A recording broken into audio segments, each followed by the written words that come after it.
பூர்ணி நல்ல தெய்வ பக்தி இல்லைப்பா பொண்ணு, நல்ல பாசமாக இருப்பா, போகிற பக்கம் எல்லாத்தையும் நல்லா பார்த்துக்குவா. அது பிரமோத்துன்னா அவளுக்கு உயிர் மாதிரி ஆகி போச்சு. நல்லா பார்த்துக்குவா, குடும்பத்துக்கு ஏற்ற பொண்ணு, நல்லா இருப்பா, அனுசரித்து போவா எல்லாத்துக்கிட்டேயுமே.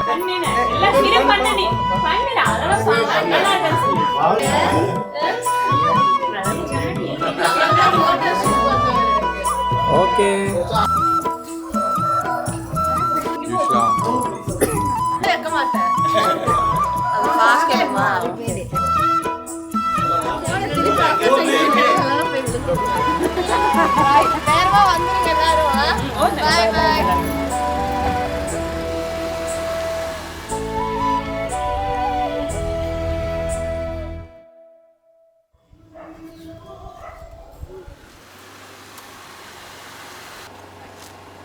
ஏன் இந்த சாரீ கட்டுச்சுன்னா, பொண்ணு பார்க்க வரும்போது அவர் இந்த சாரியில் தான் பார்த்துச்சு.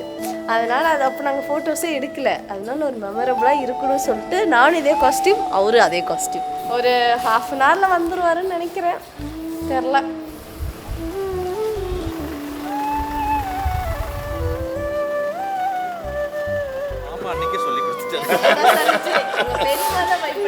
ஏமாத்த முடியுமா? அது உன்னை ஏமாத்த முடியுமா? யாரை நீ லவ் பண்ண? மேதான் லவ் பண்ணேன். இல்லையே, நான் பாதி லவ் ஸ்டோரி சொல்லி வச்சிருக்கேன். என்னன்னு? என்ன சொன்னேன் நான்? ட்ரெஸ் இது எப்போ போட்டது? இது வந்து நம்ம பொண்ணு பார்க்க வரும்போது போட்டது. கரெக்டாக சொல்லிட்டேன். ஓகே, நீ மாற்றி சொல்லுவியா நினச்சிட்டு இருந்தேன், கரெக்டாக சொல்லிட்டேன். அப்புறம் என்ன, உன்னை ஃபர்ஸ்ட் வந்து பார்ப்போம்.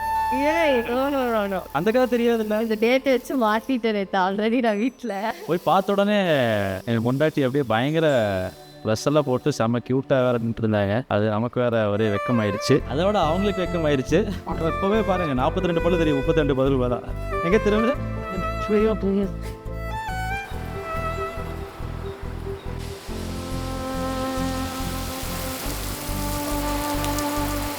அது எங்களுக்கெல்லாம் வந்து பார்த்தீங்கன்னா டக்குன்னு ஏதோ படத்தில் வர மாதிரி டக்குன்னு பார்த்தோம், பேசினோம், பழகினோம். அடுத்த வீட்டில் போய் சொன்னோம், நைட் 12 மணிக்கு பொண்ணு கேட்டோம்.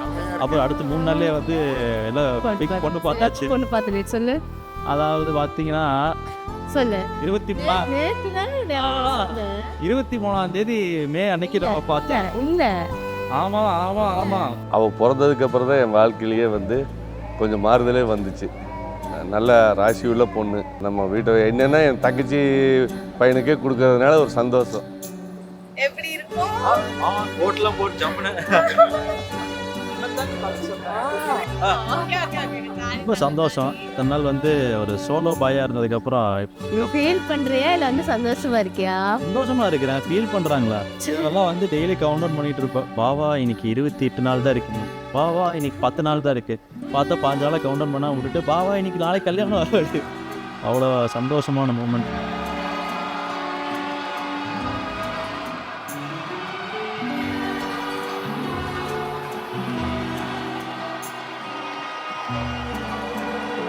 நான் பார்த்தேன் நேற்று பார்த்துட்டு தான் டேட்டு கேட்டேன். நீ டேட் போட்டிருக்கிற, யாரும் ஒன்றும் சொல்லியா அப்படின்னு. நேத்தே மாட்டியாச்சு. எல்லாம் அரேஞ்ச் மேரேஜ் நினைச்சிட்டு இருக்கிறாங்க. ஏய், நீ கொஞ்சம் வாயோடு நினைக்காத. கல்யாணம் ஆகிற வரைக்கும் எனக்கு பால் ஊற்றிடாத, கொஞ்சம் அமைதியா இரு. பேலன்ஸ் ஸ்டோரியில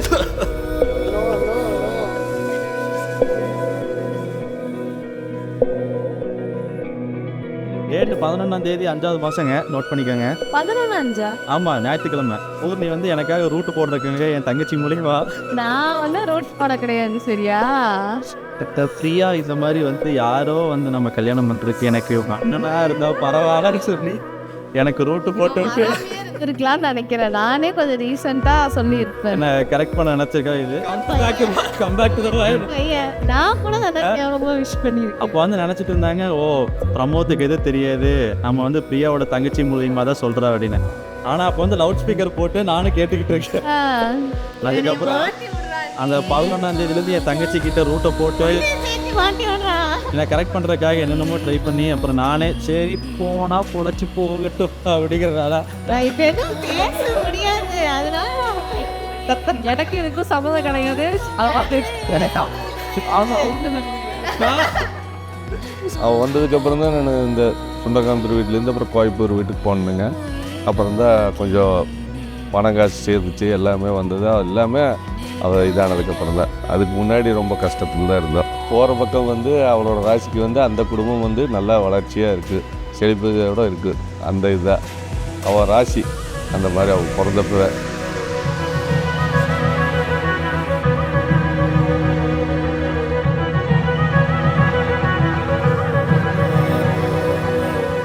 பையன் வந்து பிரமோத் வந்து தங்க பொண்ணை நல்லா பார்த்துக்குவா அப்படி நல்ல நம்பிக்கை இருக்குது.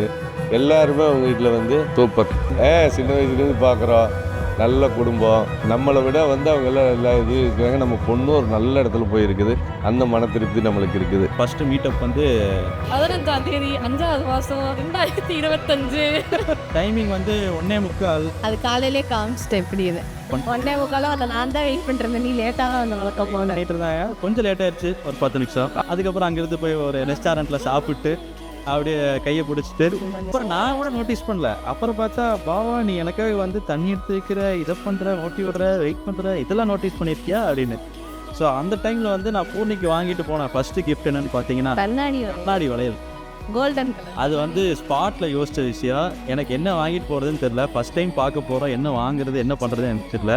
போகும்போது உள்ளே போவோம், கண்ணாடி வளையலும் வாங்கிட்டு போய் தான் அதுதான் ஃபஸ்ட்டு கொடுத்தோம்.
பிரமோத், பூர்ணி குட்டி, ஹாப்பி மேரிட் லைஃப்டா. என்னை எப்பவும் மறந்துடாதீங்க, ஓகே? எப்போவுமே நான் கூட தான் இருப்பேன், என்ன பிரச்சனை வந்தாலும் ஒன்றா இருங்க, ஓகேவா?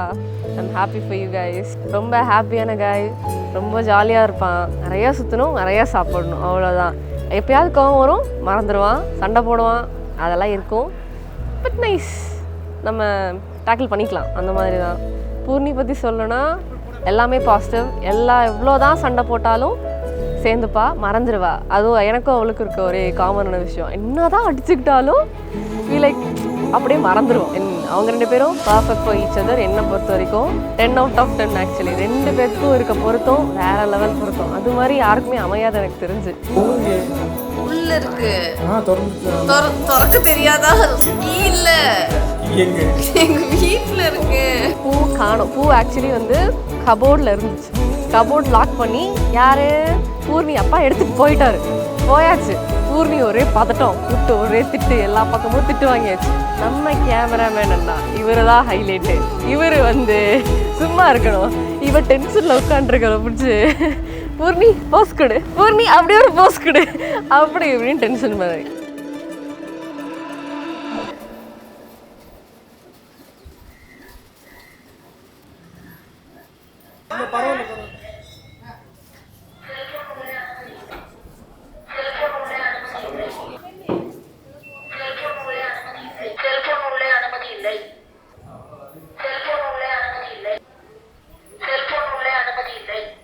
அது பேரூர் கோயில் ரொம்ப ஸ்பெஷலான கல்யாணமே அங்கேயே வச்சிருக்கான்னு சொல்லிட்டு அது ஒரு மாதிரி ரொம்ப ஞாபகார்த்தமான இடம். 2 பேரும் சொல்லவே முடியாது. எனக்கு வந்து எக்ஸ்பிரஸ் பண்ண முடியலனால இங்க வந்து நீங்க பார்க்கலாம் அப்படின்னு மூஞ்சிலே நல்லா உங்களுக்கு தெரியுது. அந்த அளவுக்கு நல்லா சரியா போட்டோ இப்படிதான் இருக்கும். எங்க எங்க எங்க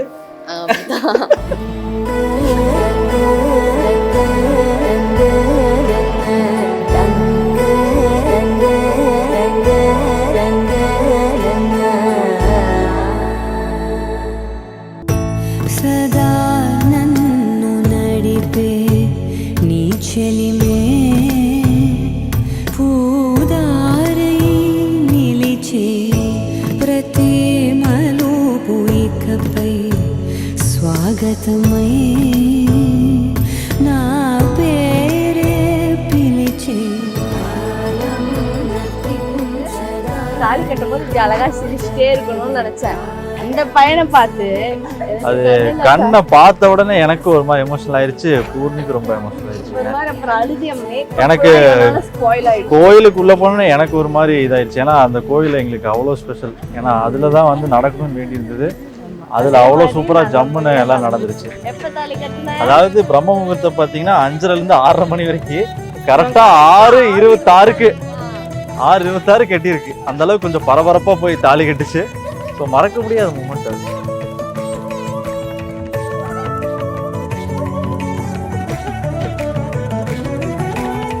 எனக்கு வந்து அது பெரிய பொண்ணு மாதிரியே இல்லை, இப்போ என்னோட குழந்தை மாதிரி. அப்படியே கண்ணில் தண்ணி வந்துச்சு, இருந்தாலும் அழுகக்கூடாதுன்ட்டு அப்படியே அழுகலை. குழந்தை தான் அவள் எனக்கு எப்பவுமே. அவளுக்குன்னு இது வரைக்கும் அவளை அடித்ததே இல்லை, நான் பிறந்ததே பிடிச்சுமே. ஏன்னா வந்து அவள் எதுலையுமே பார்த்து பார்த்து தான் பண்ணுவாள். கோவம் வந்தாலும் ஒரு திட்டுனாவே அழுதுருவா. அந்த மாதிரி பொண்ணு தான். அடித்ததெல்லாம் ஒன்றும் இல்லை. எல்லாம் 2 பேரும் நல்லா சிறப்பாக இருந்து எல்லாரும் பெருவாழ்வு பெற்று நல்லா இருக்கணும்.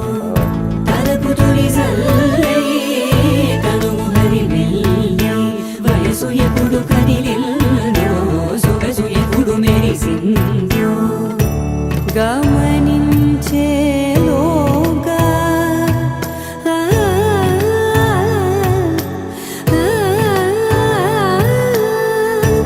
గమకించే రాగాన ఏదో వీణా మోన మోయన కాలం నతించదానిదో జతై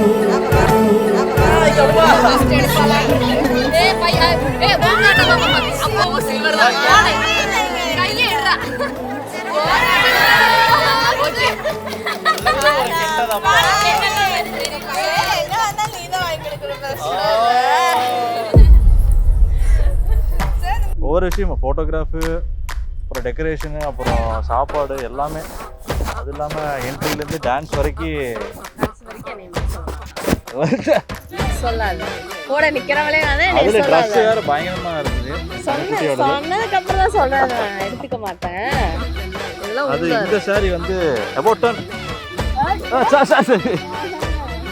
இந்த டிசைன்ஸ் எல்லாம் வந்து பயங்கரம். பயங்கரம் இல்லைங்க, பயங்கரம். சொன்னதுக்கு அப்புறம் சொல்றதெல்லாம் நான் ஏற்றுக்கிறதா இல்லை. சரி, ஆல் கிரேட் கோர்ஸ் கேட்டேன்.